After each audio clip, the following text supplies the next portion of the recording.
سید جمالہ اما بعد فاعوذ باللہ من الشیطان الرجیم بسم اللہ الرحمن الرحیم قد جاءکم برہان من ربکم صدق اللہ العظیم اللہم رب اشرح لی صدری ویسر لی امری واحلل عقدۃ من لسانی یفقہوا قولی ان اللہ وملائکتہ یصلون علی النبی یا ایہا الذین آمنوا صلوا علیہ وسلموا تسلیما۔ با آواز بلند درود پاک پڑھ لیا۔ الصلاۃ والسلام علیک یا رسول اللہ وعلی آلک واصحابک یا حبیب اللہ۔ الصلاۃ والسلام علیک یا خاتم الانبیاء والمرسلین وعلی آلک واصحابک یا رحمۃ للعالمین۔ عرش حق ہے مسند رفعت رسول اللہ کی، دیکھنی ہے حشر میں عزت رسول اللہ کی۔ قبر میں لہرائیں گے تا حشر چشم نور کے، جلوہ فرما ہوگی جب طلعت رسول اللہ کی۔ لا ورب العرش جس کو جو ملا ان سے ملا، بٹتی ہے کونین میں نعمت رسول اللہ کی۔ اور وہ جہنم میں گیا جو ان سے مستغنی ہوا، ہے خلیل اللہ کو حاجت رسول اللہ کی۔ تجھ سے اور جنت سے کیا مطلب ہے منکر دور ہو، ہم رسول اللہ کے جنت رسول اللہ کی۔ ذکر روکے فضل کاٹے نقص کا جو یہاں رہے، پھر کہے مرتب کہ ہوں امت رسول اللہ کی۔ نجدی اس نے تجھ کو مہلت دی ہے اس عالم میں، کہ کافر و مرتد پہ بھی ہے رحمت رسول اللہ کی۔ خاک ہو کر عشق میں آرام سے سونا ملا، جان کی اکسیر ہے الفت رسول اللہ کی۔ اور ہم بھکاری وہ کریم ان کا خدا ان سے فزوں، نہ کہنا نہیں عادت رسول اللہ کی۔ اور ٹوٹ جائیں گے گناہگاروں کے فوراً کہہ تو بند، ٹوٹ جائیں گے گناہگاروں کے فوراً کہہ تو بند، کھل جائے گی حشر کو طاقت رسول اللہ کی۔ یا رب ایک ساتھ میں دھل جائیں سیاکاروں کے جرم، جوش میں آ جائے اب رحمت رسول اللہ کی۔ اے رضا خود صاحب قرآن ہے مداح حضور، اے رضا خود صاحب قرآن ہے مداح حضور، تجھ سے کب ممکن ہے پھر مدحت رسول اللہ کی۔ اللہ تبارک و تعالی جل جلالہ و اعظم شانہ و اتم برہانہ کی حمد و ثنا، اور اس کے پیارے حبیب مکرم، شفیع معظم، نور مجسم، مولائے کل، دانائے سبل، ختم الرسل، حسن کل، اخلاق کل، وارث جینا وجہ تخلیق زمین و زمان، دستگیر جہاں غم گسار زمان، سید سروراں حامی بے کساں، خاتم النبیین رحمت للعالمین، احمد مجتبی جناب حضرت محمد مصطفیٰ صلی اللہ علیہ وآلہ وسلم کی بارگاہ اقدس میں ہدیہ درود و سلام کا نذرانہ عرض کرنے کے بعد، میرے نہایت ہی واجب الاحترام بالخصوص حضرات علماء کرام، کیونکہ پہلی دفعہ حاضری ہے، سب کے ناموں سے اتنا واقف نہیں ہوں، سب علماء کرام کے قدموں کے اوپر ہاتھ رکھ کے گفتگو آگے لے جا رہا ہوں۔ امید ہے کہ نام لیے بغیر یہ کچھ دل میں خیال ایسا نہیں لائیں گے، تو اللہ تبارک و تعالیٰ ان علماء کا سایہ ہم سب کے سروں پہ قائم و دائم رکھے، اور یہ علماء ہمارے سروں کے تاج ہیں، اللہ ان کی زندگی کے اندر برکتیں عطا فرمائے۔ حضرت علامہ مولانا قاری ناصر رضوی صاحب نے مجھے حکم فرمایا، میں آپ کے سامنے حاضر ہوں۔ برادری عزیزم فخر القرا زینت القرا قاری ذبیح اللہ صاحب کی معرفت یہاں حاضر ہوا ہوں۔ اللہ تعالیٰ کے حضور دعا ہے آپ سب حضرات کا آنا اللہ پاک اپنی بارگاہ میں قبول فرمائے۔ محترم حاضرین، میں سوچ رہا تھا یہاں کیا بیان کروں، تو جو خطیب ہوتا ہے نا جی، یہ علماء بہتر جانتے ہیں، وہ پہلے تو ماحول دیکھتا رہتا ہے کہ یہاں کون سا موضوع بیان کیا جائے۔ مقصد صرف یہ ہوتا ہے کہ لوگوں تک حضور علیہ الصلوۃ والسلام کا پیغام پہنچے اور لوگوں کے دلوں میں حضور کی محبت میں مزید اضافہ ہو، عشق رسول میں مزید تیزگی آئے۔ تو میں کوشش کروں گا کہ سادی سادی باتیں آپ کے سامنے عرض کروں جس سے آسانی کے ساتھ پیغام پہنچ سکے۔ یہ میلاد شریف کی محفل ہے، اس بات میں کوئی شک نہیں، جہاں حضور علیہ الصلوۃ والسلام کے میلاد کا ذکر ہوتا ہے وہاں صرف فرشی نہیں بیٹھتے، عرشی بھی آ کے بیٹھتے ہیں۔ اب یہ نہ سمجھیں کہ صرف یہاں آپ فرشی بیٹھے ہیں، حضور کے فرمان کے مطابق عرشی بھی آ کے بیٹھے، فرشتے بھی بیٹھے ہوئے ہیں۔ اس پر دلائل موجود ہیں، علماء بیان کرتے رہتے ہیں۔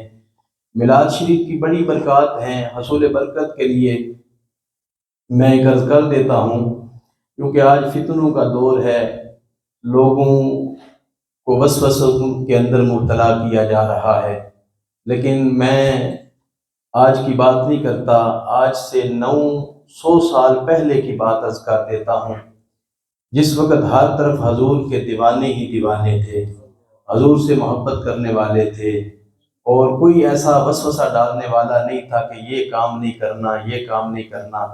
ہمیں تو علماء نے یہ بتایا ہے کہ جس چیز کی نسبت حضور کے ساتھ ہو جائے وہ کام کرنا ہی کرنا ہے۔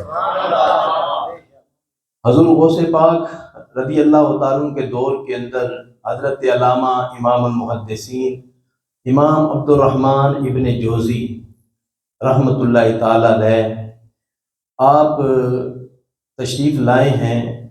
یہ چھوٹا سا بندہ نہیں ہے، اس نے 2 لاکھ غیر مسلموں کو کلمہ پڑھایا ہے۔ کتنے لوگوں کو؟ اونچا بولیں، 2 لاکھ۔ اس چونکہ موجودہ دور کے اندر لوگ مسلمان تو کر نہیں پاتے، اور جو لوگ مسلمان ہوتے ہیں ان کے دلوں میں وسوسے ضرور ڈال سکتے ہیں، یہ ان کا اپنے لحاظ سے کمال ضرور ہے، لیکن وہ ایسے پیارے لوگ تھے کہ انہوں نے مسلمانوں کو خراب نہیں کیا بلکہ 2 لاکھ غیر مسلموں کو کلمہ پڑھایا ہے، اور 1000 کتاب کے مصنف ہیں، 1000 کتاب بھی لکھی ہے۔ حضور غوث پاک کے ہاتھ پہ مرید ہوئے ہیں۔ تو آپ سے کسی نے پوچھا کہ حضور میلاد تو ہر طرف ہو رہا ہے، کیا اس کی کوئی برکتیں بھی ہیں؟ تو آپ فرمانے لگے کثرت الخیر والبرکت ببرکت مولد النبی صلی اللہ علیہ وسلم۔ جہاں حضور کے میلاد کی محفل ہوتی ہے نا جی، پورا سال وہاں خیر و برکت کا نزول ہوتا ہے۔ آپ فرماتے ہیں محفل میلاد کرنے والوں کو 4 انعام ملتے ہیں، 2 دنیا کے، 2 آخرت کے۔ عرض کی حضور دنیا کے کون سے انعام ہیں؟ فرمایا دنیا کا پہلا انعام تو یہ ہے کہ اس گھر میں، اس مسجد میں، اس بستی میں پورا سال خیر و برکت کا نزول ہوتا ہے جہاں حضور کا میلاد ہوتا ہے۔ اور دوسرے نمبر پہ آپ فرماتے ہیں کہ وَأَخْلَفَ اللَّهُ عَلَيْهِ بِكُلِّ دِرْهَمٍ عَشَرًا، حضور کے میلاد پہ پیسہ خرچ کرنے سے پیسہ کم نہیں ہوتا، ایک لگاؤ گے تو بدلے میں 10 روپے ملیں گے۔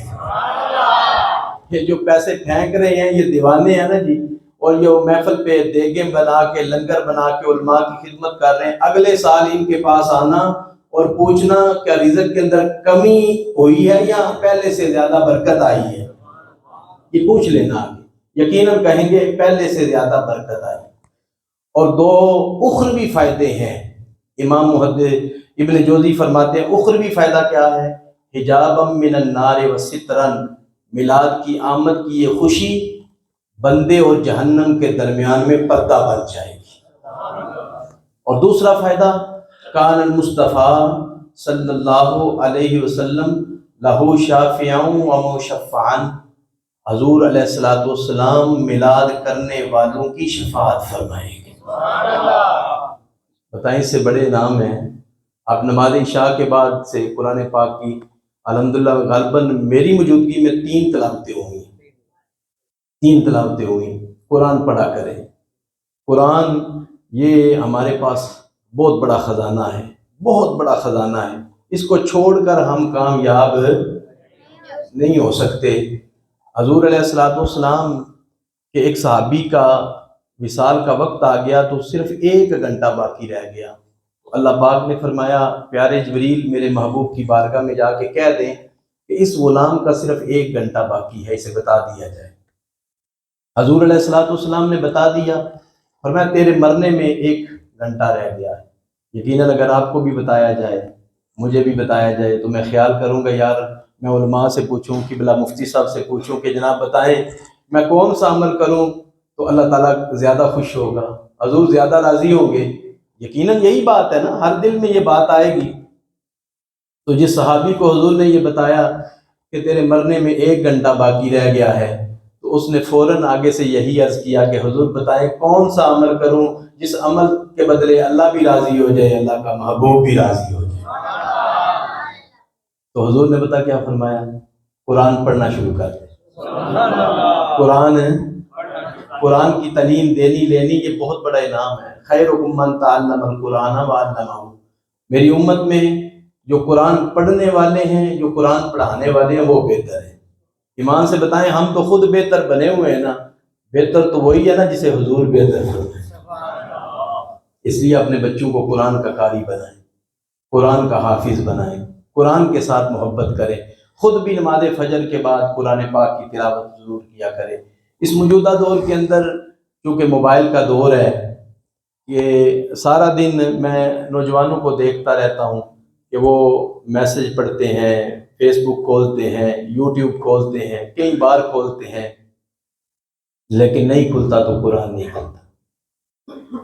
یہ بات غلط تو نہیں کی؟ نہیں کھلتا تو قرآن نہیں کھلتا۔ سب کچھ دن میں بار بار کھلتا ہے کہ میرے دوست نے مجھے کیا پیغام بھیجا ہے۔ کبھی یہ بھی خیال آیا ہے کہ اللہ نے جو قرآن اتارا ہے وہ ہمیں کیا پیغام دے رہا ہے، ہم اسے بھی کچھ پڑھ لیں۔ لہٰذا یہ میلاد شریف میں آنے والوں کے لیے یہ پیغام ہے کہ ہم نے بلا ناغہ قرآن کی زیارت اور اس کی تلاوت ضرور کرنی ہے، ضرور کرنی ہے۔ تو محترم حاضرین، اللہ رب العزت نے قرآن مجید کے اندر ارشاد فرمایا قد جاءکم برہان من ربکم، تحقیق تمہارے پاس اللہ کی طرف سے برہان آ گئی۔ حضرت سیدنا عبداللہ بن عباس رضی اللہ تعالی عنہ، آپ نے اس آیت کی تفسیر میں لکھا ہے ان المراد بالبرہان هو النبی صلی اللہ علیہ وسلم، اس برہان سے مراد امام الانبیاء کی ذات ہے۔ برہان کا معنی دلیل بھی ہے، برہان کا معنی معجزہ بھی ہے، معجزہ بھی ہے۔ حضور علیہ الصلوۃ والسلام سراپا معجزہ بن کے آئے، پہلے بھی نبی دنیا میں تشریف لاتے رہے ہیں، اور میں نے جو قرآن پاک کا مطالعہ کیا ہے اس سے جو بات واضح نظر آتی ہے وہ یہ ہے کہ جتنے بھی نبی تشریف لائے ہیں، جتنے بھی رسول تشریف لائے ہیں، جتنے بھی پیغمبر تشریف لائے ہیں، اللہ تعالیٰ نے سب نبیوں کو کوئی نہ کوئی معجزے ضرور عطا فرمائے ہیں، کیونکہ یہ نبیوں کی شان بڑھانے کے لیے ہوتا ہے، نبی دنیا میں تشریف لاتے ہیں، سب سے پہلے آ کے کہتے ہیں لوگوں میں اللہ کی طرف سے پیغمبر بن کے آیا ہوں، میں اللہ کی طرف سے رسول بن کے آیا ہوں، میں اللہ کی طرف سے نبی بن کے آیا ہوں۔ تو آگے سے قوم کیا کہتی ہے؟ اگر آپ نبی ہیں تو معجزہ دکھائیں، اگر آپ پیغمبر ہیں تو معجزہ دکھائیں، اگر آپ رسول ہیں تو معجزہ دکھائیں۔ آگے سے نبی معجزات دکھا دیتے جو اللہ تبارک و تعالیٰ نے عطا فرمائے ہیں۔ جناب موسیٰ علیہ السلام نے قوم کو آ کے تبلیغ فرمائی تو قوم نے آگے سے یہی سوال کیا، اگر نبی ہیں تو معجزہ دکھائیں۔ جناب موسیٰ علیہ السلام نے بغل کے نیچے سے ہاتھ ڈالا، باہر نکالا تو سورج سے بھی زیادہ چمک رہا تھا۔ عیسیٰ علیہ السلام سے قوم نے معجزے مانگے تو آپ نے نبینے کی آنکھوں پہ ہاتھ پھیرا تو آنکھوں میں نور آیا ہے۔ برس کی بیماری والوں کے جسم پر ہاتھ پھیرا ہے تو کوڑ کی بیماری ختم ہو گئی، برس کی بیماری ختم ہو گئی۔ اگر مردے پر جا کے آپ نے اللہ کا نام لیا ہے تو زبان عیسیٰ علیہ السلام کی تھی، مردہ بھی زندہ ہو گیا ہے۔ الغرض جتنے بھی نبی آتے رہے ان کو اللہ تبارک و تعالیٰ نے معجزات عطا فرمائے، اپنے معجزوں کا اظہار فرماتے رہے۔ آدم علیہ السلام آئے تو معجزہ لے کر، نوح علیہ السلام آئے تو معجزہ لے کر، ابراہیم علیہ السلام آئے تو معجزہ لے کر، موسیٰ علیہ السلام آئے تو معجزہ لے کر، عیسیٰ علیہ السلام آئے تو معجزہ لے کر، جب باری آئی نا آمنہ کے لال کی، جب باری آئی کعبہ کو، بیت اللہ کو بنانے والے نبی کی، جب باری آئی محسن انسانیت کی، جب باری آئی مدینے کے تاجدار کی، جب باری آئی نبیوں کے سردار کی، تو امام الانبیاء نے صفا کی پہاڑی پہ چڑھ کے اعلان فرمایا، اے لوگو میں اللہ کی طرف سے رسول بن کے آیا ہوں، میں اللہ کی طرف سے نبی بن کے آیا ہوں۔ آگے سے قوم نے وہی سوال کیا، اگر آپ نبی ہیں تو معجزہ دکھائیں، پیغمبر ہیں تو معجزہ دکھائیں، رسول ہیں تو معجزہ دکھائیں۔ میرے آقا علیہ السلام مسکرا کے فرمانے لگے، اے عرب والوں، وہ پہلے نبی تھے جو معجزہ لے کر آتے رہے۔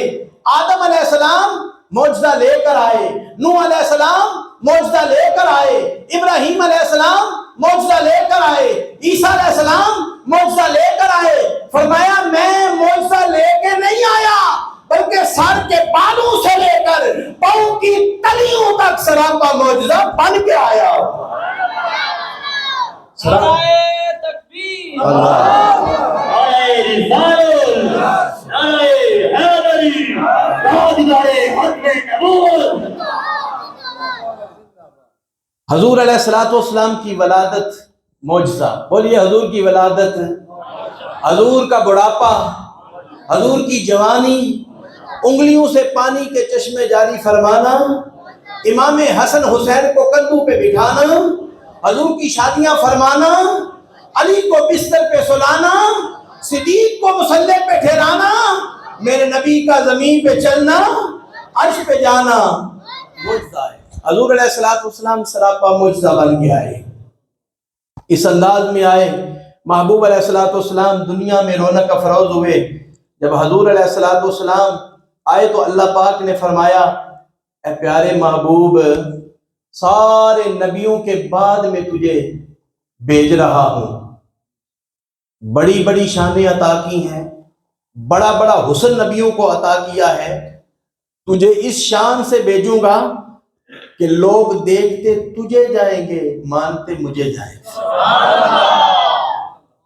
اسی لیے تاجدار گولڑا نے کیا خوبصورت کہا ہے کہ دسے صورت را بے صورت دا، دسے صورت را بے صورت دا، توبہ راہ کے عین حقیقت دا، پر کم نہیں بے سوجت دا، کوئی ورلیاں موتی لے دری، اس صورت نو میں جان آکھا۔ آپ بھی کہہ لیں اس صورت نو میں، یقیناً حضور ہماری جان ہے، اس صورت نو میں ذرا جان کا زور لگا کے کہنا اس صورت نو میں جان آکھاں کے جانے سچا کھاں تیرا بلی جس شان تو شانہ جس شان تو شانہ. ذرا اس کا ترجمہ بابا فرید کی زبان میں کر لیتے ہیں. بابا غلام فرید کوٹ مٹن والے اپنی سرائکی زبان میں حضور کے ساتھ عشق کا اظہار فرما رہے ہیں.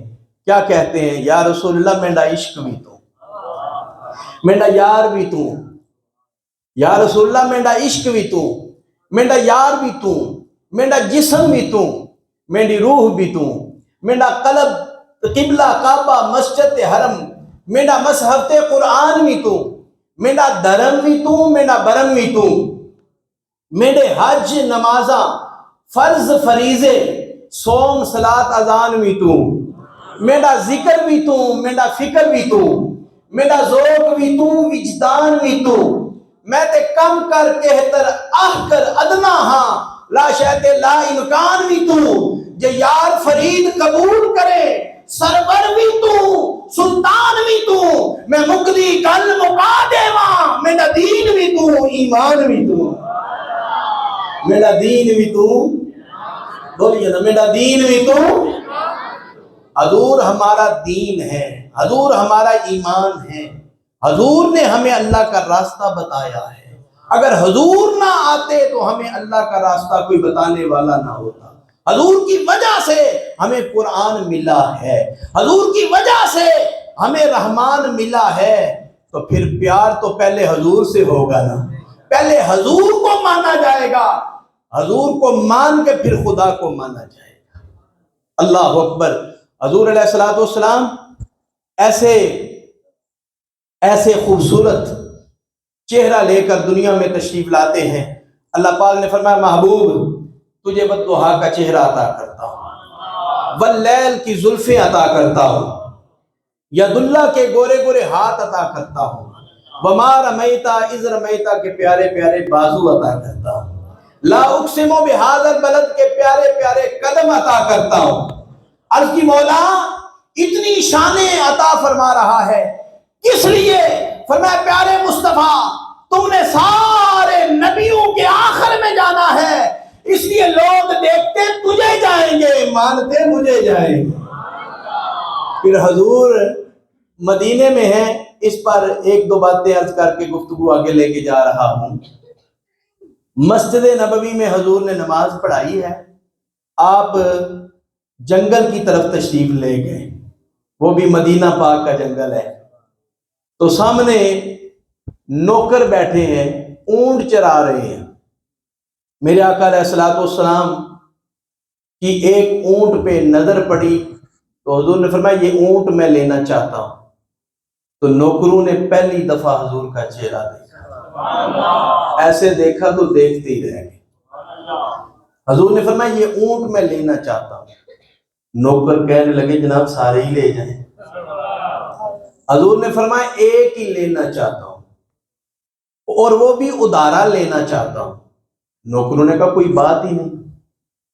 حضور نے فرمایا کل پیسے دے دوں گا کیونکہ ارادہ نہیں تھا پہلے. اچانک یہ فیصلہ آپ نے فرمایا اونٹ خریدا اور لے گئے مدینہ پاک میں. تھوڑی دیر کے بعد اونٹوں کا مالک تاجر آیا اور تاجر آ کے نوکروں سے پوچھتا ہے وہ سرخ رنگ والا اونٹ کہاں ہے؟ نوکروں نے کہا بیچ ڈالا ہے. تاجر نے کہا بیچ ڈالا ہے تو رقم لاؤ. نوکروں نے کہا ادھار بیچا ہے. تاجر نے کہا کس کے ہاں ادھار بیچا ہے؟ اس کا کوئی نام پتا؟ نوکر کہنے لگے نام پوچھنے کی تو ہوش ہی نہیں رہی. نام پوچھنے کی تو ہوش ہی نہیں رہی.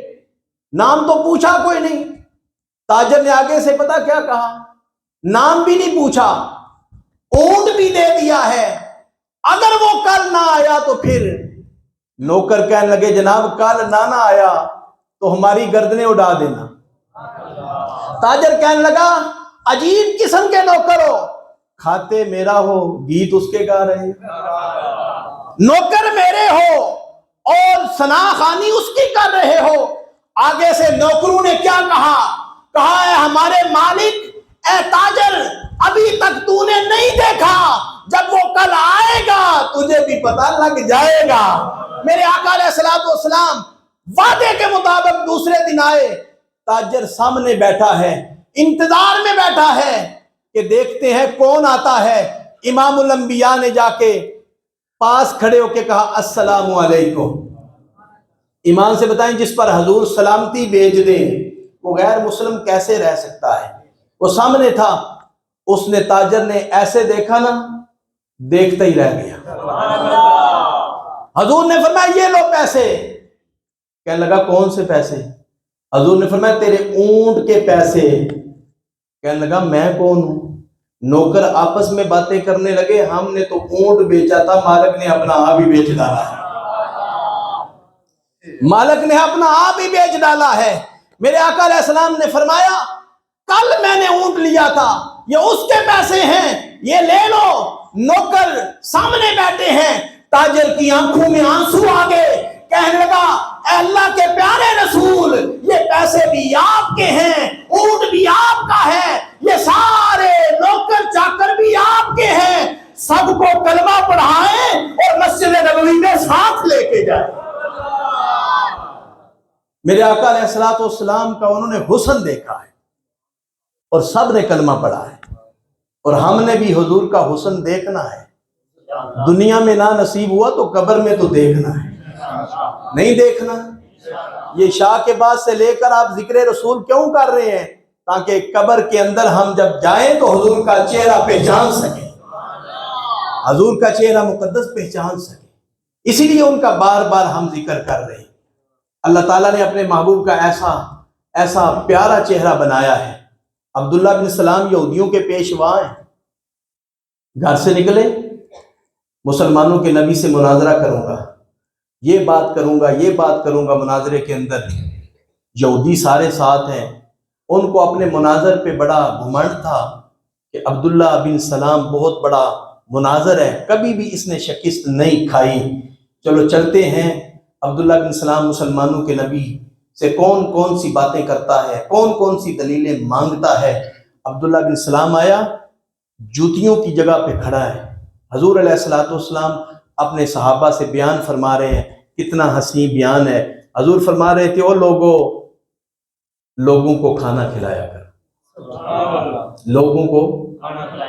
حضور غوث پاک فرماتے ہیں میں مراقبے میں تھا تو میں نے عرض کیا مولا جو سب سے بڑی نیکی ہے میرے سامنے کی جائے، تو نیکیوں میں سے جو سب سے بڑی نیکی میں نے دیکھی ہے وہ اللہ کی مخلوق کو کھانا کھلانا، اس سے بڑی نیکی کوئی نہیں۔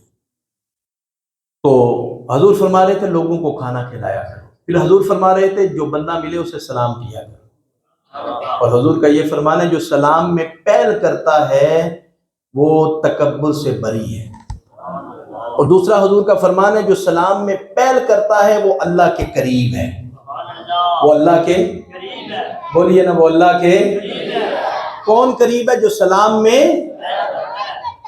یہی تو مسئلہ ہے نا، ہر ایک کا دل کرتا ہے کوئی بندہ سلام مجھے کرے آگے، لیکن حضور نے کیا فرمایا کہ جو سلام میں پہل کرتا ہے وہ اللہ کے، اور حضور علیہ الصلوۃ والسلام کی اپنی طبیعت مبارک کیسی ہے، حضور تو بچوں میں بھی سلام میں پہل فرمایا کرتے ہیں، جو بچے ہوتے تھے نا انہیں بھی حضور پہلے سلام کر دیا کرتے تھے۔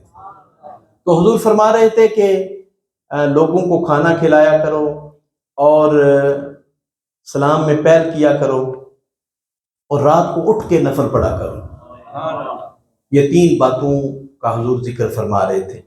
عبداللہ بن سلام آیا نا، اس کی نگاہ حضور کے چہرے پہ پڑی، بس دیکھتے ہی رہ گیا۔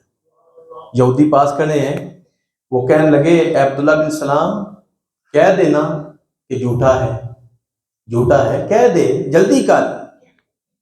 عبداللہ بن سلام کہنے لگے ٹھہرو تو صحیح، مجھے دیکھ تو لینے دو، جی بھر کے مجھے دیکھ تو لینے دو، پہلے دیکھا نہیں تھا باتیں کرتا تھا، اب پہلے مجھے جی بھر کے دیکھنے دو، مجھے باتوں کے اندر نہ الجھاؤ، مجھے دیکھنے دو، پہلے دیکھوں گا پھر بات کروں گا۔ دیکھتا رہا، دیکھتے رہے عبداللہ بن سلام، یہودیوں کی جماعت پیچھے کھڑی ہے، دیکھ دیکھ کے سارے یہودی کہنے لگے عبداللہ بن سلام کہہ دینا کہ جھوٹا ہے۔ عبداللہ بن سلام کہنے لگے انہو لیسا بوجہ کذاب، اللہ کی قسم اتنا خوبصورت چہرہ کسی جھوٹے کا ہو ہی نہیں سکتا، اتنا خوبصورت چہرہ کسی جھوٹے کا ہو ہی نہیں سکتا۔ اللہ اکبر۔ اللہ تعالیٰ نے اپنے محبوب کو ایسا حسن عطا فرمایا ہے، یہ حسن ہم نے دیکھنا ہے۔ سارے ایمان صاحب ایمان لوگ بیٹھے ہیں نا، انشاءاللہ ہم نے دیکھنا ہے، ہم نے حضور کا چہرہ پہچاننا ہے۔ کیوں؟ ہم حضور کے غدار نہیں، اگرچہ بے عمل ہیں لیکن ہیں وفادار، ہیں وفادار۔ حضور کے نام پر جان کی بازی بھی لگانے پڑے تو 15 صدیوں کے بعد بھی حضور کی امت کے نوجوان آج بھی جانیں پیش کر رہے ہیں یا نہیں کر رہے؟ یقیناً کر رہے ہیں۔ اللہ اکبر۔ حضور علیہ السلام کا وجود مقدس اللہ رب العزت نے اتنی شان والا بنایا، ایک ایک پہلو حضور کا شان والا ہے۔ حضور کے چہرے کی بات کریں تو وہ بے مثال ہے، حضور کے ہاتھوں کا ذکر کریں تو وہ بے مثال ہے، حضور کے قدمین شریفین کا بیان کریں تو وہ بے مثال ہے۔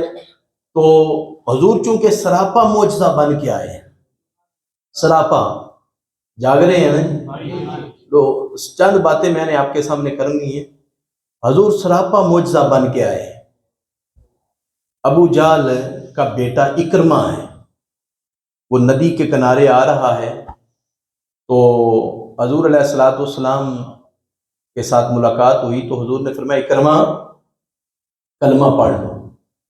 حضور کی یہ طبیعت مبارک تھی، جو بھی ملتا تھا اسے آپ کی کوشش ہوتی تھی کہ یہ بندہ سیدھے رستے پہ آ جائے اور جہنم کا ایندھن نہ بنے، جنت کا راہی بن جائے، حضور کی کوشش ہوتی تھی۔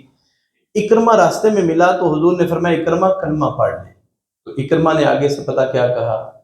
اے محمد صلی اللہ علیہ وسلم، آپ ہر وقت کلمے کی بات کرتے ہیں، آج میں ایسی شرط لگانے لگا ہوں جو آپ پوری نہیں کر سکو گے۔ کیا خیال ہے، کوئی ایسی شرط ہے جو حضور پوری نہ فرما سکے؟ جی بولے نا، سارے بولے۔ اکرمہ نے کہا کہ ایسی شرط لگاؤں گا جو آپ پوری نہ کر سکو گے۔ حضور فرمانے لگے وہ کون سی شرط ہے جو مجھ سے پوری نہ ہو سکے؟ بولو تو صحیح۔ کہنے لگا وہ جو چٹان ہے، پہاڑ ہے، پہاڑ کا کچھ حصہ اترا ہوا تھا، ایک پتھر کی چٹان پڑی ہوئی تھی۔ کہنے لگا وہ پتھر کی چٹان آپ بلائیں، وہ پانی پہ پتھر کی چٹان تیرتے تیرتے آئے، آپ کے قدموں میں آئے اور آپ کی گواہی دے تو پھر اگلی بات کروں گا۔ ایمان سے بتائیں، پتھر کبھی پانی پہ تیرتے دیکھیں؟ اور اگر حضور چاہیں پھر ہو سکتا ہے یا نہیں؟ یقیناً ہو سکتا ہے۔ تو حضور مسکرا کے فرمانے لگے اے اکرمہ، اچھا یہ بات ہے کہ پتھر بلاؤں تو تب کلمہ پڑھو گے؟ جاؤ، میں نہیں بلاتا، جاؤ میرا پیغام ہی جا کے سنا دو، تمہیں محمد عربی بلا رہا ہے۔ اکرمہ گیا اور پتھر کی طرف منہ کر کے کہتا ہے اے پتھر، تجھے محمد عربی بلا رہا ہے۔ میں آپ سے پوچھتا ہوں، پتھر کی آنکھیں ہیں، کان ہیں، دل ہے، ٹانگیں ہیں، کچھ بھی نہیں، لیکن آج پتھر بھی سن بھی رہا ہے، چل کے آنے والا بھی ہے، آنکھوں سے دیکھ بھی رہا ہے، تو اسے یہ شعور کیسے آ گیا؟ اللہ حضرت نے ہمارا مسئلہ حل کر دیا۔ جب اکرمہ نے کہا نا وہ پتھر، تو حضور کی نگاہ پڑی، جس طرف اٹھ گئی دم میں دم اس نگاہ عنایت پہ لاکھوں سلام۔ جب حضور نے دیکھا تو پتھر کو شعور آ گیا۔ اکرمہ نے کہا اے پتھر، تجھے محمد عربی بلا رہا ہے۔ پتھر نے دیر نہیں کی، سینہ چوڑا کیا، آج اللہ کے محبوب نے بلایا ہے، چلو چلتے ہیں، آیا ہے بلاوا مجھے دربار نبی سے۔ پتھر کو جب پیغام پہنچا تو پتھر نے سینہ تانا اور وہ ندی کے اندر آیا، تیرتے تیرتے حضور کی طرف آ رہا ہے۔ جب حضور کے قدموں میں آیا، میرے آقا علیہ السلام نے فرمایا اکرمہ اب بات کرو۔ اکرمہ کہنے لگا لطف تو بڑا ہی آیا ہے، مزہ تو بڑا ہی آیا ہے، اب لطف تو یہ ہے کہ اسے واپس بھی بھیجیں۔ تو حضور نے فرمایا جو نبی بلوا سکتا ہے کیا وہ واپس بھجوا نہیں سکتا؟ حضور نے فرمایا ابھی اسے میں کہہ دیتا ہوں واپس چلا جائے گا، اگرچہ پتھر کا واپس جانے کا پروگرام حضور کے قدموں میں آ کے کوئی واپس جاتا ہے؟ آج 15 صدیوں کے بعد آپ مدینہ منورہ جائیں، حضور پردے میں ہیں، ظاہری طور پہ ہم دیکھتے نہیں، پردے میں ہیں، اس کے باوجود جو مدینے سے واپس آتے ہیں ان کے دل کی کیفیت دیکھا کریں، وہ تڑپتے ہیں، روتے ہیں، آنسو بہاتے ہیں۔ اللہ اکبر۔ وہاں تو حضور علیہ الصلوۃ والسلام بنفس نفیس سامنے کھڑے، پتھر تو تڑپ گیا، حضور کا حکم سمجھتے ہوئے پتھر واپس چلا گیا۔ اکرمہ کے نصیب دیکھیں کتنے بلند ہے ابو جہل کا بیٹا، لیکن حضور علیہ الصلوۃ والسلام کا اسے کلمہ نصیب ہو گیا، حضور کا کلمہ نصیب ہو گیا۔ اللہ اکبر۔ یہ کلمہ بہت بڑی دولت ہے، بہت بڑی دولت ہے، بہت بڑی دولت ہے۔ ہم مسلمان ہیں، حضور کا ہمیں کلمہ نصیب ہوا ہے نا، ہم ساری زندگی اس کا بھی شکر ادا نہیں کر سکتے۔ حضور علیہ الصلوۃ والسلام کا اس قدر ہم پہ احسان ہے، تو حضور نے پانی پہ پتھر ترایا ہے، اس لیے ہم کہتے ہیں محمد ہمارے شان والے، بڑی شان والے۔ آپ بھی ذرا کہہ لینا محمد ہمارے ماشاءاللہ۔ اب میری باری آئی ہے تو ذرا بیدار ہو کے ذرا جواب دینا، محمد ہمارے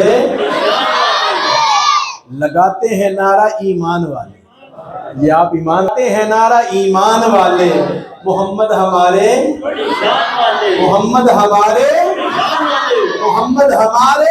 شان والے۔ حضور کا نام، حضور کا ذکر تو گو کے سامنے کیا جائے تو گو بھی آگے سے بول پڑتی ہے، آپ تو انسان ہیں۔ ایک یہودی آیا، گو اس کے ہاتھ میں تھی، حضور کے سامنے ڈال دی، کہنے لگا میں تو کلمہ تب پڑھوں گا گو گواہی دے، گو گواہی دے۔ تو حضور نے فرمایا ابھی گواہی لے لیتے ہیں، ابھی لے لیتے ہیں۔ تو حضور نے فرمایا اے گو یہ تو بتا تو کس کی عبادت کرتی ہے؟ تو گو نے کہا میں اس کی عبادت کرتی ہوں جس کا عرش آسمانوں پہ ہے اور جس کی حکومت زمین پر ہے اور جس کی رحمت بہشتوں میں ہے، جس کا عذاب دوزخ میں ہے۔ حضور نے فرمایا ٹھیک ہے، اس نے توحید کو بیان کیا۔ حضور نے فرمایا اچھا یہ بتا میں کون ہوں، میں کون ہوں؟ گو نے آگے سے فصاحت بلاغت کے ساتھ یہ کہا آپ رب العالمین کے سچے رسول ہیں، اور آخر میں جو لفظ بولے اللہ اکبر، وہ لفظ سننے والے ہیں، حدیث کے لفظ ہیں۔ اس نے پہلے تو یہ کہا کہ آپ رب سچے رسول ہیں، اور دوسرے جملے یہ بولے کہ آپ خاتم النبیین ہیں۔ وہ بھی جانتی ہے کہ حضور آپ ہی آخری نبی ہیں، آپ ہی آخری نبی ہیں۔ اللہ اکبر۔ تو محترم حاضرین، یہ تو گو ہے نا، اس سے آگے چلیں تو بیڑیا بھی حضور کی شان کو بیان کرتا ہے۔ بیڑیا، بیڑیا ہم نے تو شاید، میں نے تو نہیں دیکھا، شاید آپ نے دیکھا ہو۔ بیڑیا جانور ہے، ایک جانور کا نام ہے۔ یہودی بکریاں چرا رہا ہے، سامنے بیڑیا ہے، اس نے ایک بکری اٹھا لی، یہودی نے بکری چھین لی، اس نے آگے سے انسانوں کی طرح کلام کیا کہ اللہ نے مجھے رزق دیا تھا تو نے چھین لیا ہے، اچھا نہیں کیا۔ یہودی نے کہا عجیب بیڑیا ہے، کلام کرتا ہے، انسانوں کی طرح کلام کرتا ہے۔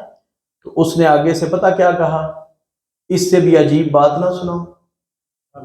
بیڑیے نے کہا اس سے بھی عجیب بات نہ سناؤں۔ یہودی کہنے لگا یہ دیکھو یہ ہے بیڑیا اور کلام انسانوں کی طرح کر رہا ہے۔ اس نے کہا اس سے بھی عجیب بات نہ سناؤں۔ یہودی نے کہا سنا۔ اس نے کہا کہ یہ کھجوروں والا شہر ہے، یہ ساتھ ہی دو پہاڑوں کے درمیان میں نا کھجوروں والا شہر ہے، اس کے اندر ایک اللہ کا رسول بیٹھا ہوا ہے، ایک اللہ کا پیارا محبوب آیا ہوا ہے۔ سنیں بیڑیا ہو کہ کتنا خوبصورت کلام کر گیا، کہنے لگا وہ ایسا رسول ہے، ایسا نبی ہے، جو ہو چکا ہے وہ بھی جانتا ہے، جو ہونے والا ہے وہ بھی جانتا ہے۔ اس مولوی سے تو بیڑیا اچھا، جو علم پڑھ کے کہتا ہے نبی کو پتہ ہے جی، نبی کو پتہ کوئی۔ کیسا مولوی ہے جی، کیسا مسلمان ہے کہ مولوی بن کے کہتا ہے نبی کو پتہ کوئی۔ میں نے کہا بدبخت کہ جو نبی ہوتا ہے نا اسے پتہ ہوتا ہے۔ اور یہ بھی سن لے کہ نبی کا علماء تشریف فرمائے، نبی کا معنی ہی غیب کی خبریں دینے والا۔ اگر آپ بول سکتے ہیں تو یہ جملہ بولے، نبی کا معنی کیا ہے؟ غیب کی خبریں دینے والا۔ ذرا اونچی آواز میں بول دیں تاکہ ذہن میں بیٹھ جائے۔ نبی کا معنی ہے غیب کی خبریں دینے والا۔ نبی کا معنی کیا ہے؟ آپ چونکہ پنجابی ہیں، عربی آپ اتنی نہیں جانتے. ابو جہل عرب میں رہنے والا تھا. ابو جہل تو پوری عربی جانتا تھا، عربی کا ماسٹر تھا. اسی طرح ہے کیونکہ عرب میں پیدا ہوا ہے، اسے عربی کی بڑی سمجھ ہے. اب اس نے دیکھو کیا بات کر دی، اپنی مرضی سے کنکریاں چن کے نا تو حضور کے سامنے آ کے پتہ کیا کہتا ہے، اے محمد صلی اللہ علیہ وسلم اگر آپ نبی ہیں تو بتائیں. کیا اس نے کہا؟ نبی ہیں تو بتائیں میری مٹھی میں کیا ہے. کیا مطلب؟ ابو جہل بھی جانتا ہے جو نبی ہوتا ہے اسے خبر ہوتی ہے، اس سے چیزیں پوشیدہ نہیں ہوتی. اگر آپ نبی ہیں اے محمد صلی اللہ علیہ وسلم، اگر آپ نبی ہیں تو یہ بتائیں میری مٹھی میں کیا ہے. میرے آقا مسکرا کے کہتے ہیں میں بتاؤں یا وہ بتا دیں جو تیری مٹھی میں. کہنے لگا یہ تو آپ نے اور مشکل کر دیا ہے. حضور نے فرمایا تیری مٹھی کے اندر جو ہے وہ خود بتائے گی. مٹھیوں نے کلمہ پڑھ لیا، وہ کنکریوں نے کلمہ پڑھ لیا، اشہد ان لا الہ الا اللہ وحدہ لا شریک لہ واشہد ان محمدا عبدہ ورسولہ. تو جو نبی ہوتا ہے وہ غیب کی خبریں دینے والا ہوتا ہے. تو بیڑیا کہتا ہے وہاں ایک نبی تشریف فرما ہے جو ہو چکا ہے وہ بھی جانتا ہے، اور جو کچھ ہونے والا ہے وہ بھی جانتا ہے. تو جاؤ ان کا جا کے کلمہ پڑھ.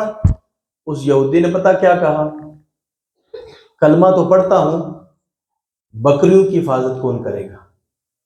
بکریوں کی حفاظت اس نے کہا اگر تم محمد عربی کی بارگاہ میں جائے نا یہ پیرا میں دوں گا، یہ پیرا اللہ اکبر. حضور کے پاس جائے تو بیڑیے بھی سیانے ہو جاتے ہیں، وہ کہتے ہیں پیرا میں دوں گا.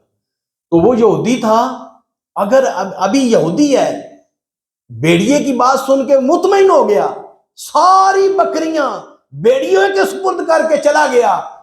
جاتے ہی حضور کا چہرہ دیکھا نا فدا ہو کے کلمہ اس نے پڑھ لیا، لا الہ الا اللہ محمد رسول اللہ. فوراً اس نے کلمہ پڑھا. جب کلمہ پڑھ لیا نا تو یہ واقعہ سنانے لگا، یہ واقعہ. تو حضور نے فرمایا ٹھہرو ٹھہرو مجھے اپنے غلاموں کو بلا لینے دو. اے ابو بکر ادھر آؤ، عمر ادھر آؤ، عثمان ادھر آؤ، اے پیارے علی تم بھی قریب آؤ، سلمان تم بھی قریب آؤ، طلحہ زبیر تم بھی قریب آؤ، بلال تم بھی قریب آؤ، ابو ہریرہ تم بھی قریب آؤ. پتہ چلا حضور اپنی شان خود بھی سن کے خوش ہوتے ہیں. سارے صحابہ قریب آ گئے. میرے آقا علیہ السلام نے فرمایا او لو مسلم جو واقعہ ہوا ہے بیان کر. وہ واقعہ بیان کر رہے تھے، 9 مسلم جنہوں نے اسلام قبول کر لیا واقعہ بیان کر رہے تھے. دل میں خیال آ رہا تھا نہ جانے کہیں بیڑیا کھا نہ دے کسی بکری کو. دل میں خیال ہی گزرا تو حضور نے اسی وقت فرمایا یہ جو خیال آ رہا ہے نا پریشان ہونے کی ضرورت نہیں، بکری کی حفاظت بیڑیا کر رہا ہے، پریشان ہونے کی ضرورت نہیں ہے، تیری بکریاں محفوظ ہیں. اس نے کلمہ پڑھا چلا گیا، دیکھا تو بیڑیا واقعی بکریوں کی حفاظت کر رہا تھا. اس 9 مسلم کے دل میں اتنی خوشی پیدا ہوئی کہ بیڑیا تیرے اوپر لاکھوں سلام ہو، تو نے مجھے کون سا راستہ بتا دیا، مجھے حضور کی بارگاہ میں تو نے بھیجا ہے. اس 9 مسلم نے خود اپنے ہاتھوں سے بکری ذبح کر کے اس کے آگے رکھی، اپنے ہاتھوں سے بکری کو ذبح کیا اور اس بیڑیے کے آگے رکھا اور اللہ کا شکر ادا کیا کہ مولا شکر ہے کہ اس بیڑیے کے واسطے مجھے تیرے نبی کا راستہ نصیب ہو گیا، راستہ نصیب ہو گیا ہے. محترم حاضرین، جانور بھی حضور علیہ السلام کے ساتھ جو وعدے کرتے ہیں، جو کلام کرتے ہیں، وہ بھی کتابوں کے اندر موجود ہے. ایک ہرنی ہے وہ جال میں پھنس چکی ہے، حضور علیہ السلام وہاں سے گزر رہے ہیں، ہرنی آواز دیتی ہے اغثنی یا رسول اللہ صلی اللہ علیہ وسلم، حضور مہربانی فرمائے میری مدد فرمائے. حضور تشریف لائے تو حضور نے فرمایا کیا بات ہے؟ اس نے کہا جی میرے بچے بھوکے ہیں، آپ مجھے آزاد کریں میں واپس آ جاؤں گی، بچوں کو دودھ پلا کے واپس آ جاؤں گی. حضور علیہ السلام نے اسے کھول دیا، سامنے یہودی بیٹھا ہوا ہے. تو قریب آ کے کہتا ہے کہ آپ نے اچھا نہیں کیا، 2 دن ہو چکے ہیں جال لگائے ہوئے، اور 2 دنوں کے بعد ہرنی میرے جال میں آئی ہے، تو آپ نے اچھا نہیں کیا۔ تو حضور فرمانے لگے وہ اپنے بچوں کو دودھ پلانے گئی ہے، تھوڑی دیر کے بعد واپس آ جائے گی۔ اس نے کہا یہ کیسے ہو سکتا ہے کہ جال میں پھنسی ہوئی ہرنی نکالی جائے اور وہ واپس آ جائے؟ تو حضور نے مسکرا کے فرمایا اس نے تیرے ساتھ وعدہ نہیں کیا، اس نے محمد عربی سے وعدہ کیا، اس نے وعدہ میرے ساتھ کیا ہے، تیرے ساتھ نہیں کیا۔ تو واقعی اسی طرح ہوا، وہ اپنے بچوں کو دودھ پلا کے بچوں سمیت حضور کے قدموں میں حاضر۔ اس یہودی نے اسلام قبول کر لیا، اس یہودی نے اسلام قبول کر لیا۔ اس نبی کا آپ میلاد منا رہے ہیں، اس نبی کی محبت میں آپ بیٹھے ہوئے ہیں، عشاء کی نماز کے بعد آپ تشریف لائے، کتنا ٹائم گزر چکا ہے، یہ ایک ایک لمحہ آپ کا بڑا قیمتی ہے، بڑا ہی قیمتی ہے۔ حضور کی محبت میں جو لمحات گزرتے ہیں وہ بڑے قیمتی لمحات ہوتے ہیں۔ اس لیے محترم حاضرین، حضور علیہ الصلوۃ والسلام کے ساتھ محبت کریں، جس قدر ہو سکے حضور کی محبت میں۔ جو علماء ہیں حضور کی محبت کی باتیں بتاتے ہیں، ان کے ساتھ چلا کریں، ان کے ساتھ معامل بنیں، اور اس طرح کے ذوق کے اندر مزید اضافہ ہونا چاہیے۔ اور میلاد شریف کے ساتھ ساتھ ہمارے بزرگ فرمایا کرتے تھے میلاد مناؤ سیرت اپناؤ، سیرت میلاد کی بھی ضرورت ہے اور حضور کی سیرت کی بھی ضرورت ہے، حضور کی سیرت کی بھی ضرورت ہے، بڑی ضرورت ہے۔ سیرت کے اندر بہت بڑی ہمارے اندر کمی واقع ہو گئی ہے۔ ایمان سے بتائیں آج مسلمان دودھ میں پانی ڈال رہا ہے یا ایسا بولیں؟ مسلمان، اور جس کا یہ ایمان بھی ہے کہ اللہ شاہ رگ سے زیادہ قریب ہے، شاہ رگ سے زیادہ قریب ہے، یہ مسلمان کا عقیدہ ہے، اس کے باوجود پانی ڈالتے ہوئے دیکھتا ہے دائیں بائیں آگے پیچھے، کوئی دیکھ تو نہیں رہا۔ یعنی لوگوں کا اسے ڈر ہے، نہیں ڈر رہا تو اللہ کا ڈر ہے، اللہ کا ڈر ہے۔ کیا مسلمان سود نہیں کھا رہا؟ جی حضور نے فرمایا سود کا پیسہ جتنا مرضی اپنے گھر میں لے آ، نتیجہ اس کا ذلت ہے، یہ حضور کا فرمان ہے۔ نتیجہ اس کا کیا ہے؟ ذلت ہے، اور نتیجہ اس کا فقر ہے۔ 2 جملے حضور نے بیان فرمائے، فرمایا سود کا پیسہ جتنا مرضی گھر میں لے آ، نتیجہ کیا ہے؟ ذلت ہے اور فقر ہے۔ فقر کا معنی ہے گھر میں بھوک آئے گی، بھوک آئے گی، جتنا مرضی پیسہ آ جائے سود کا۔ تو تیسرے نمبر پر حضور نے فرمایا لوگوں نماز میری آنکھوں کی، نماز میری آنکھوں کی۔ ایمان سے بتائیں کہ آج ہماری مساجد ویران ہے کہ میں خود بھی ایک ادنا سا امام ہوں کہ فجر کے وقت اور کفیت ہے، زور کے وقت اور کفیت ہے۔ فجر کے وقت تو میرے حال صف ایک بنتی ہے میری مسجد میں، 1.5 صف، تو وہی مسجد جب جمعہ المبارک کا دن آتا ہے تو 10-12 صفیں ہوتی ہیں۔ کیا فجر کی نماز کی معافی ہے؟ یہ بہت بڑی کمی ہے۔ حضور نے فرمایا نماز میری آنکھوں کی ٹھنڈک ہے، اور قیامت کے دن سب سے پہلے نماز کے بارے میں پوچھا جائے۔ اپنی زندگی کے اندر اپنی اولاد کو نمازی بنا کے جاؤ، مرنے کے بعد تمہاری قبر روشن ہوگی۔ جو اولاد تمہاری آنکھوں کے سامنے نماز نہیں پڑھتی، ایمان سے بتائیں مرنے کے بعد پڑھے گی؟ مرنے کے بعد کیا پڑھے گی؟ آنکھوں کے سامنے نہیں پڑھتی۔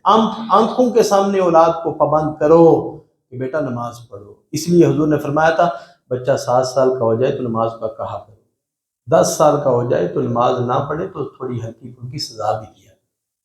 حالانکہ 10 سال کی عمر میں نماز فرض نہیں ہوتی، حضور چاہتے ہیں کہ اس کے بالغ ہونے سے پہلے پکا نمازی بن جائے، نمازی بن جائے۔ تو پھر حضور علیہ الصلوۃ والسلام نے فرمایا داڑیاں بناؤ، داڑیاں بڑھاؤ، مونچھیں پست کرو۔ ایمان سے بتائیں ہم نے اپنے مزاج کے مطابق شریعت کو نہیں بنایا ہوا؟ جی بولیں، کیا یہ مولوی صاحب کے لیے ضروری ہے؟ مفتی صاحب کے لیے ضروری ہے داڑھی رکھنا؟ یہ کیا مولویوں کا کام ہے؟ نہیں بھائی، جس نے حضور کا کلمہ پڑھا ہے اس کا کام ہے۔ دین مولویوں کا نہیں ہے، دین پیروں کا نہیں ہے، دین مسلمانوں کا ہے۔ حضور علیہ الصلوۃ والسلام نے اپنی امت کو دین عطا فرمایا، اور دو غیر مسلم حضور کے پاس آئے تھے، داڑھی ان کے چہرے پہ نہیں تھی، حالانکہ غیر مسلم کے لیے داڑھی رکھنا ضروری بھی کوئی نہیں، ان کا عقیدہ ہی نہیں، تو حضور نے چہرہ پھیر لیا تھا۔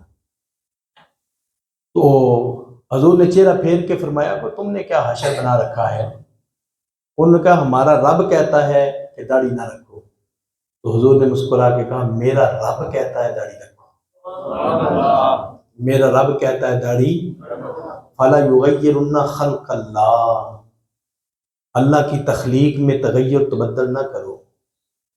داڑھی عورت کے چہرے پہ ہے، مرد کے چہرے پہ ہے، تو اگر مرد عورت کی طرح چہرہ بنائے تو کیا اللہ کی تخلیق میں تغیر تبدل نہیں کر رہا؟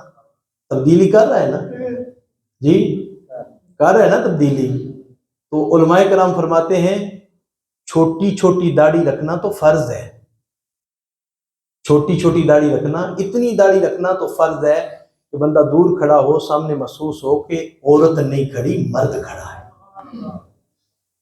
تو باقی یہ سنت کے مطابق داڑھی رکھنا، یہ پوری مٹھ میں آئے، اتنی داڑھی رکھنا واجب ہے، اتنی داڑھی رکھنا واجب ہے۔ جس طرح صبح کی آپ سنتے نا، صبح کی سنتے واجب ہے، زور کی سنتے واجب ہے، اسی طرح داڑھی بھی واجب ہے۔ سنت اس لیے کہا جاتا ہے کیونکہ حضور نے رکھی ہے، نبیوں نے رکھی ہے، اہل بیت نے رکھی ہے، صحابہ نے رکھی ہے، سنت اس لیے۔ لیکن مسلمان سمجھتا ہے کہ شاید جس طرح عصر کی سنتے ہیں نا، پڑھ لو تو ثواب ہے، نہ پڑھو تو گناہ، وہ مسلمان داڑھی کے بارے میں بھی مسئلہ اسی طرح سمجھا ہوا ہے کہ چلو سنت ہی ہے نا جی، ہم نے بھی سنا ہوا ہے کہ سنت کر لیں تو ثواب ہے، نہ کریں تو گناہ کوئی نہیں۔ بھائی ایسا نہیں، داڑھی رکھنا پوری مٹھ یہ واجب ہے، واجب ہے، واجب ہے۔ اگر کوئی اس چہرے سے بال ختم کر دیتا ہے، داڑھی منڈوا دیتا ہے تو وہ گناہگار ہے، وہ کیا ہے؟ یہ قبلہ مفتی صاحب علماء کی موجودگی میں عرض کر رہا ہوں، جو استادوں سے میں نے سبق پڑھا ہے، یہ بالکل پکی بات ہے کہ داڑھی رکھنا یہ واجب ہے، یہ واجب ہے۔ تو کیا بالخصوص جوان تو جوان ہے، جوانی کے عالم میں اگر داڑھی رکھیں گے تو اللہ فرشتوں میں فخر فرماتا ہے، او فرشتوں تم کہتے تھے انہیں پیدا نہ کر، اپنا نائب نہ بنا کہ یہ خون ریزیاں کرے گا، یہ قتل کرے گا۔ دیکھو نا، جوانی کا عالم ہے، گناہ کی طاقت بھی اندر ہے، اس کے باوجود میری محبت میں داڑھی رکھی ہوئی ہے، میرے محبوب کی محبت میں داڑھی رکھی ہوئی۔ تو زندگی کا اچھا، کئی بندے اس انتظار میں رہتے ہیں کہ چلو ابھی بڑا وقت ہے، بڑا وقت ہے، داڑھی رکھ لیں گے اور توبہ بھی کر لیں گے۔ اس طرح ہے کہ نہیں؟ جہاں میں خطیب ہوں نا جی، حاصلہ والا، یہ قاری ذبیح اللہ صاحب میرے ساتھ 2 سال جاتے رہے ہیں جمعہ پر، ان سے یہ جانتے ہیں، حاصلہ والا منڈی بہاؤالدین میں آتا ہے۔ جمعے کا دن ہے، ایک بندہ شیشہ سامنے رکھ کے داڑھی خود مونڈ رہا ہے۔ دیہاتوں میں بھی لوگ اس طرح کرتے ہیں، نائیوں کی دکان پہ نہیں جاتے، گھروں میں یہ سارا سسٹم رکھا ہوتا ہے۔ اس نے ایک طرف سے داڑھی کو صاف کیا ہے، ابھی اس طرف سے داڑھی اس کی رہتی تھی جس کو صاف کرنا تھا، لیکن ملک الموت نے مہلت ہے، اللہ، یہ دنیا نے منظر دیکھا ہے، ملک الموت نے مہلت نہیں دی، ادھر سے داڑھی مونڈی ہے، ادھر سے ابھی رہتی تھی، ملک الموت آیا ہے، پوچھا گیا اب کیا کریں، دوسری طرف سے مونڈ دیں؟ تو آپ جانتے ہیں یہ مسئلہ ہے کہ میت کا ایک بال بھی ہم نہیں اتار سکتے، جسم سے ایک بال بھی، ناخن بڑے ہوں تو نہیں اتار سکتے، بال بڑے ہوں تو ہم نہیں اتار سکتے، میت کا پورا وجود امانت ہے، امانت ہے، اس جسم سے کوئی چیز اتار نہیں سکتے پورے وجود سے۔ تو محترم حاضرین، جو بزرگ حضرات ہیں، میرے باپ کی جگہ ہے، ان سے میری موت دبانا گزارش ہے، زندگی کا کوئی پتہ ہے، ملک الموت کب آ جائے، اس سنت کو لے کے جائے۔ حضور نے کفار کو دیکھ کے چہرہ پھیرا تھا، داڑھی نہیں تھی، اگر ایمان والے کو دیکھ کر حضور نے قبر میں چہرہ پھیر لیا کیا بنے گا؟ کیا بنے گا؟ بند قبر ہوگی، بنے گا کیا؟ ابھی وقت ہے۔ اور پھر کتنا بڑا دھوکہ ہے، کتنا بڑا دھوکہ ہے یہ، بڑی پتے کی بات دینے لگا ہوں۔ کتنا بڑا دھوکہ ہے کہ جس وقت ملک الموت آتا ہے، ملک الموت جب آئے گا، ایمان سے بتائیں کہ اس وقت جسم پہ واسکٹ رہ جاتی ہے؟ نہیں نہ رہے۔ گھڑی، موبائل، پیسے، گاڑی، کچھ بھی نہیں رہنے دیتے، انگوٹھی بھی، سب کچھ اتر گیا نا جی۔ اگر یہ داڑھی ہو، اسے کوئی اتار سکتا ہے؟ کوئی دنیا کی طاقت نہیں نہ اتار سکتی۔ اتنا بڑا دھوکہ ہے ہمارے ساتھ کہ جس کو ہم قبر میں ساتھ لے جا نہیں سکتے، اس کو ہم اپنے جسم سے محبت سے لگا رہے ہیں، اور جس نے ہمارے ساتھ جانا ہے اس کو ہر جمعے اتار کے نالی میں پھینک رہے ہیں۔ اور مسلمانوں کا یہ طریقہ بن گیا ہے کہ میں نے مسلمانوں کی زبان سے یہ لفظ سنے ہیں کہ ٹھہرو بھائی، میں آتا ہوں، میں پہلے داڑھی منڈواؤں پھر جمعے کی نماز پڑھتا ہوں، پہلے داڑھی منڈواؤں اور پھر آ کے کیا کرتا ہوں؟ جمعے کی نماز پڑھتا ہوں۔ بھائی کیسا دین ہے، کیسی شریعت ہے! یعنی کہ ہم نے اپنے دل کو راضی کرنے کے لیے نا جی، جتنا کو دل شریعت کو مانتا ہے اتنا ہم نے مانا ہوا ہے، اور جو نہیں مانتا ہم کہتے ہیں ٹھیک ہے کوئی بات نہیں، ہم تیرے ساتھ ہیں۔ یا ایھا الذین آمنوا ادخلوا فی السلم کافہ، اے ایمان والو پورے اسلام میں داخل ہو جاؤ، پورے اسلام میں داخل ہو جاؤ۔ کیا میں امید رکھوں کہ آپ ان باتوں پہ کچھ نہ کچھ پہلا دیں گے؟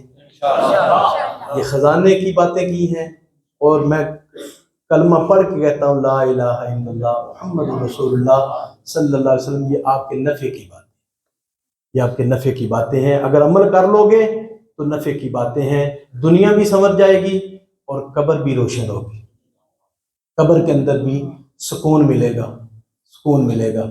لو جی آخر میں، کیونکہ دیہات ہے، مجھے بھی قبلہ علامہ صاحب فرما رہے تھے ایتھے شعر بڑے سنتے تھے، میں آخر تے گجرات دا ایک محمد بوٹا شاعر ہویا، وہ شعر بھی تمہیں سنا کے گفتگو ختم کر دینا۔ انہیں بھی یہی گلاں کیتیاں نے جڑیاں میں تواڈے اگے ہن کر دیتی ہیں۔ محمد بوٹا شاعر، اس نے بڑی پیاری بات کی ہے، اس نے کہا ہے کہ جڑے کہندے سی مرانگے نال تیرے، اج انہاں وی بازیاں، جڑے ترستے سن دین نو دن راتی، اج انہاں وی باریاں۔ میں سنیا پیا دے دیس اندر پینیاں ڈاڈیاں مشکلاں بھاریاں نے، ایک کوٹھی ہے ملنی ہے رہن خاطر، ایک کوٹھی ہے ملنی ہے رہن خاطر، جنوں بوے تے نام چنج ہنجواں دی ٹکی آن ویڑے، اندر روح دیاں ہون تیاریاں نے، چٹی پاک پوشاک کروں چلی، جتے بیٹھ کے عمراں گزاریاں نے، کیتا وعدہ سی میرے نال یاراں، کیتا وعدہ سی میرے نال یاراں، اساں خوب نبھانیاں یاریاں نے، پر آیا صدا تے بکل مار ٹر پے، واجاں پیاں نے جدوں ماریاں نے، او محمد بوٹیا او جھوٹا ہی جگ سارا، کملی والے دیاں سچیاں یاریاں، کملی والے دیاں سچیاں، کملی والے دیاں سچیاں، کملی والے دیاں سچیاں۔ آپ بور تو نہیں ہوئے؟ اچھا آپ یقیناً بور نہیں ہوئے، پتے کی باتیں میں نے آپ کے سامنے عرض کی ہے۔ ایک دفعہ ذرا میں بھی آپ کا مہمان ہوں، میں بھی چیک کروں کہ اینڈ پر، کیونکہ تقریر کا اینڈ ہونے لگا ہے، کہ میں آپ کو دیکھ لوں کہ واقعی آپ کا وہ جو جذبہ پہلے تھا شاہ کے بعد والا، ابھی اینڈ پر بھی وہ جذبہ ہے۔ میں ذرا چیک کر لیتا ہوں نا جی کہ محمد ہمارے، محمد ہمارے، محمد ہمارے، محمد ہمارے۔ اللہ آپ کو سلامت رکھے، آپ کی عزتوں کے اندر اضافہ فرمائے۔ اللہ تعالیٰ آپ کی اس محفل پاک کو اپنی بارگاہ میں، اپنے محبوب کی بارگاہ میں قبول فرمائے۔ دو جہاں میں مقصود اگر تمہیں آرام ہے، ان کا دامن تھام لو جن کا محمد نام ہے۔ اور اگر جنت میں جانے کا ارادہ ہو تمامی کا، اگر جنت میں جانے کا ارادہ ہو تمامی کا، تو گلے میں ڈال لو پٹا محمد کی غلامی کا۔ وآخر دعوانا الحمد